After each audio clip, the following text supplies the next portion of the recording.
Bonjour à toutes et à tous, on va attaquer l'exercice 7 sur le chapitre 3 sur le conditionnement des signaux d'une mesure. Donc on est dans la partie plutôt filtre. Voilà. Donc sur cet exercice 7 on étudie un simple filtre RC, voilà, c'est un filtre très simple qu'on peut mettre en place assez facilement.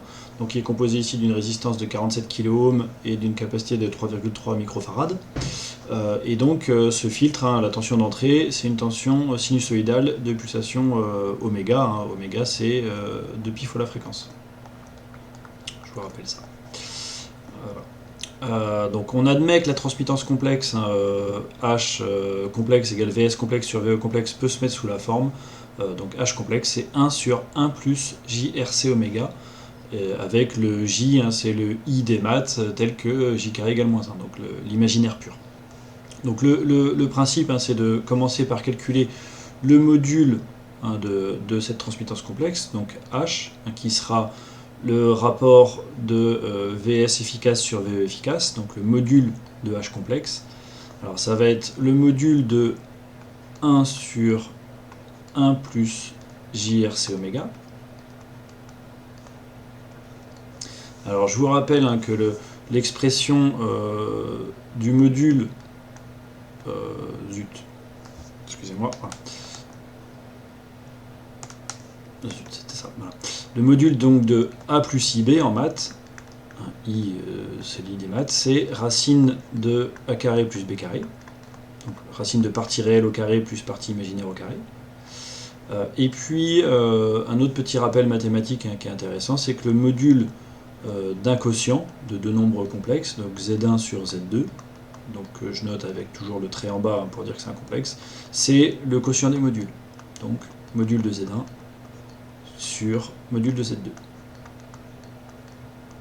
Voilà. Donc on va s'en servir ici pour calculer le module de H.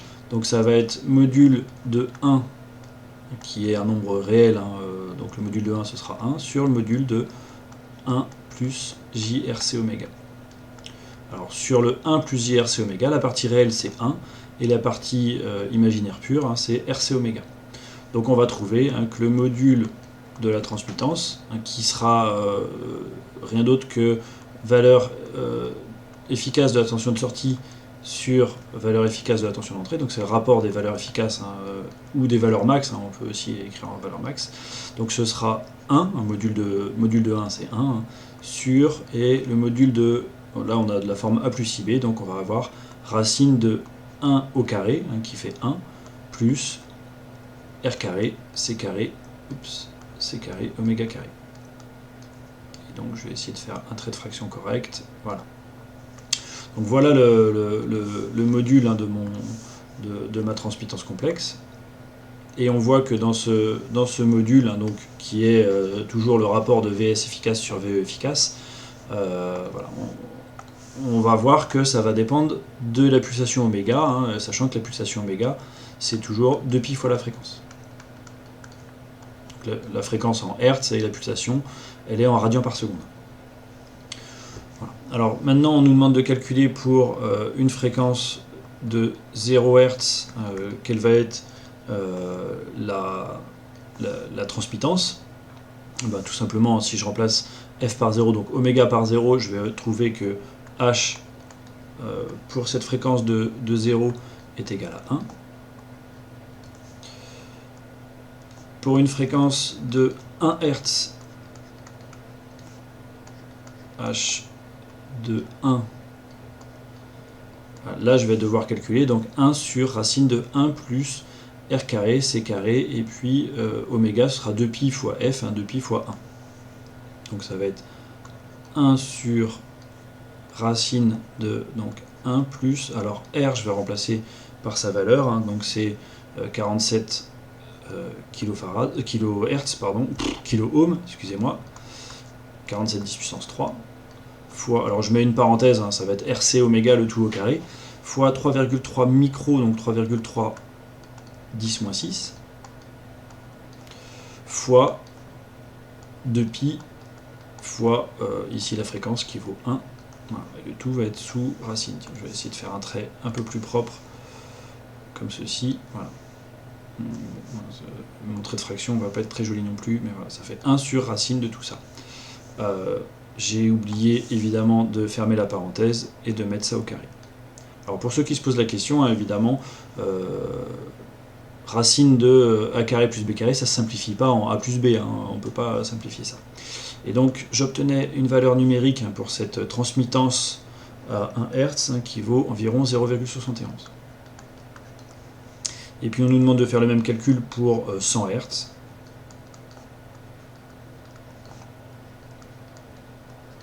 Donc H à la fréquence de 100 Hz, hein, H200, donc H c'est une fonction de la fréquence ou des pulsations. Bon là c'est le même calcul, hein, en remplaçant 1 par 100 dans le calcul précédent. Et donc j'obtenais 1,03 10-2. Donc 0,0103 en gros. Donc voilà pour ces calculs-là. Alors ce que j'ai oublié de faire, pardon, hein, c'est étudier la variation de H avec la fréquence F. Alors qu'est-ce qu'on peut regarder, hein, donc sur l'expression de la transmittance, c'est qu'on a un oméga au dénominateur, alors oméga au carré au passage, hein, c'est la racine. Et donc qu'est-ce qui va se passer, hein, quand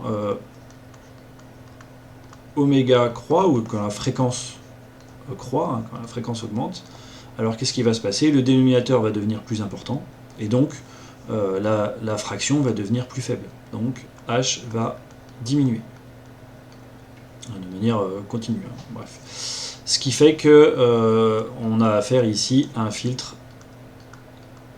passe-bas. Il laisse passer les basses fréquences et coupe les hautes fréquences.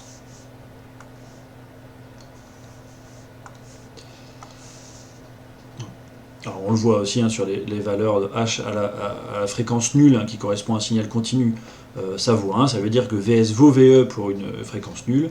À la fréquence de 1 Hz, bah, VS vaut déjà 0,71 fois VE. Et puis la fréquence de 100 Hz, hein, VS vaut 0,01 fois VE. Donc atténué, hein, divisé par quasiment 100 cette amplitude de VS pour une fréquence de 100 Hz. Alors, on va travailler maintenant sur la fréquence de coupure. Alors, la fréquence de coupure, elle est définie, elle est telle que la transmittance à la fréquence de coupure, ça vaut Hmax sur racine de 2. Donc, hein, c'est quand la tension de sortie vaut sa valeur max, hein, divisée par racine de 2, sachant que sa valeur max ici, c'est pour la fréquence nulle, hein, donc c'est 1. Donc, quand est-ce que la tension de sortie vaut la tension d'entrée divisée par racine de 2? Pour quelle fréquence, hein, on a ça?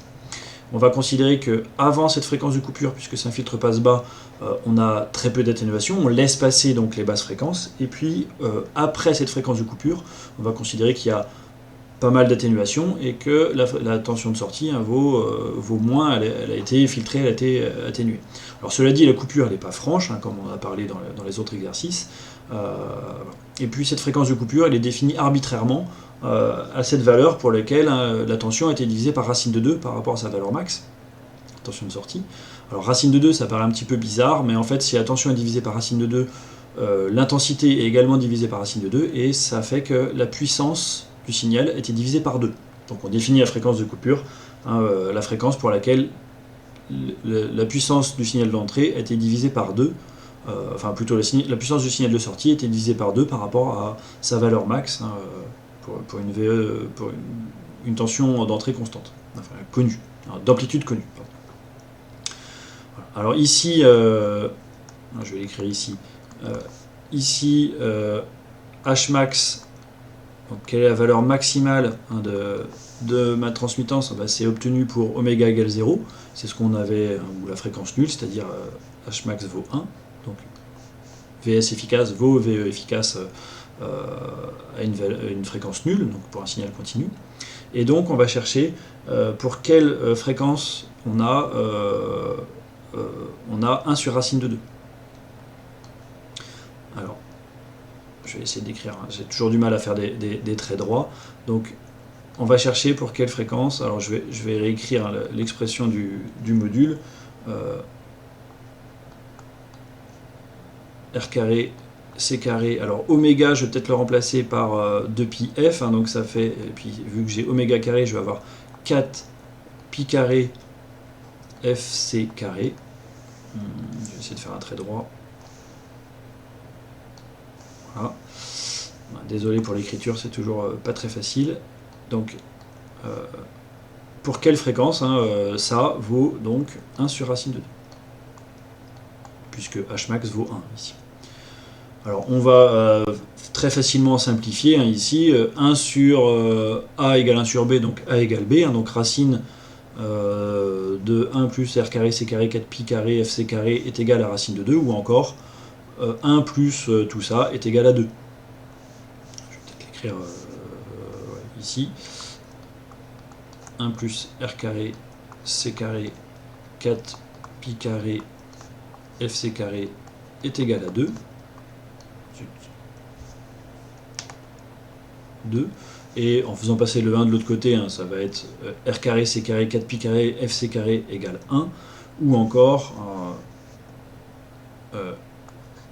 FC carré égale donc 1, donc 2 moins 1 divisé par R carré C carré 4 pi carré.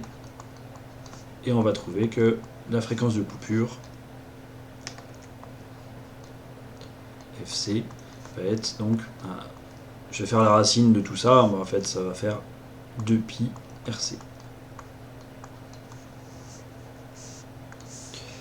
Je vais souligner ce résultat.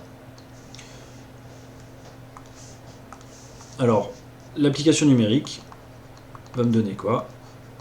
FC, donc c'est 1 sur 2π fois 4,7 10 puissance 3 fois 47 pardon, 10 puissance 3 fois 3,310 moins 6. Je vais trouver une fréquence de coupure qui vaut environ 1,026 Hz. Alors en fait, on était presque à la fréquence de coupure, vous voyez, à 1 Hz. Alors cette valeur 0,71, elle est très proche de 1 sur racine de 2.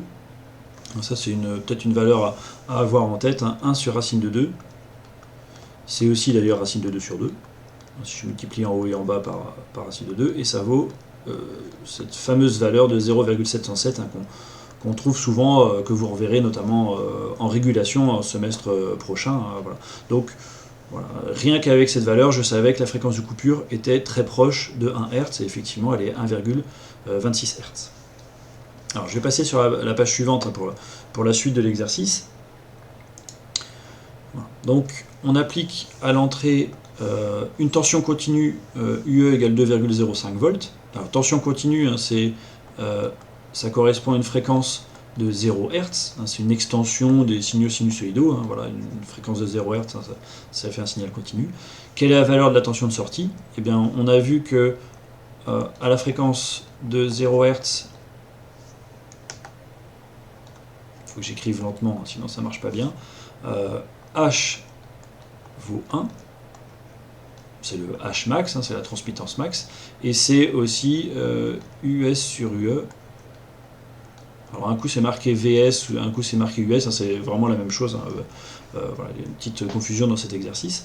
Et donc ici, si US sur UE vaut 1, bah, tout simplement, hein, ça va me donner que US est une tension continue égale à UE, qui est c'est-à-dire 2,05 volts. Donc un signal continu est parfaitement transmis au travers du filtre RC. On n'a aucune atténuation, hein, on va retrouver exactement la même valeur du signal en sortie. Alors, si on applique à l'entrée du filtre une tension sinusoïdale 3,45 cosinus 200 pi t plus 0,935, alors ici, hein, c'est 3,45, c'est le UE max, c'est pas une valeur efficace, c'est une valeur max, hein, c'est l'amplitude du signal. Et puis ici, 200 pi, ça correspond à la pulsation oméga, c'est cosinus oméga t, donc oméga c'est 200 pi. Alors si oméga vaut 200 pi, donc 200 pi radians par seconde, hein, si je mets l'unité, ça veut dire, hein, sachant que f c'est 2 pi fois la fréquence, excusez-moi, je dis n'importe quoi, j'efface, hein, sachant que oméga c'est 2 pi fois la fréquence, alors la fréquence, hein, ben, c'est oméga sur 2 pi, Et donc on va trouver ici que tout simplement ça correspond à une fréquence de 100 Hz. À cette fréquence de 100 Hz, on avait déjà obtenu la valeur tout à l'heure, qui était très faible, 1,0310-2. Et donc, on va pouvoir dire que la tension de sortie, l'amplitude de la tension de sortie, vaut 1,0310-2 fois l'amplitude de la tension d'entrée. Fois U max. Alors, H, la transmittance, c'est US efficace sur E efficace, mais c'est aussi US max sur UE max, le rapport des amplitudes ou des valeurs efficaces. Ça revient à la même chose. Donc 1,0310-2 fois 3,45, je vais en gros diviser par 100. Pas tout à fait, parce que c'est pas tout à fait un centième, mais je vais trouver l'amplitude de la tension de sortie qui va valoir 0,03, ça fait 354 volts. Hop, je vais souligner ça en rouge. Voilà. Ok. Alors maintenant, si on applique à l'entrée du filtre la tension 2,05 plus 3,45 cosinus 200 pt plus 0,935, ça c'est la phase à l'origine, à la limite on s'en fiche un petit peu, qu'est-ce qui va se passer? En fait, ça c'est la tension continue, donc c'était la tension de la question 3, et puis tout ça, c'est la tension sinusoïdale à 100 Hz. J'ai marqué un sinus à 100 Hz, donc c'est celle de la question 4. Alors qu'est-ce qui va se passer? La tension de sortie, dans ce cas-là, va valoir la somme des deux tensions correspondant à la tension continue et puis à la tension sinusoïdale de 100 Hz, donc en sortie. Donc je vais retrouver le 2,05 que j'avais en entrée, qui est parfaitement transmis, plus, qu'est-ce qui va se passer? Je vais avoir, si je mets 3,45 volts en amplitude à 100 Hz, je vais récupérer en sortie un signal à 100 Hz, mais d'amplitude 0,0354. Donc 1 fois cosinus 200 pt plus, alors on s'en occupe pas trop des phasages, la tension d'entrée serait déphasée aussi, donc voilà, on aura un certain phi E que je vais noter ici.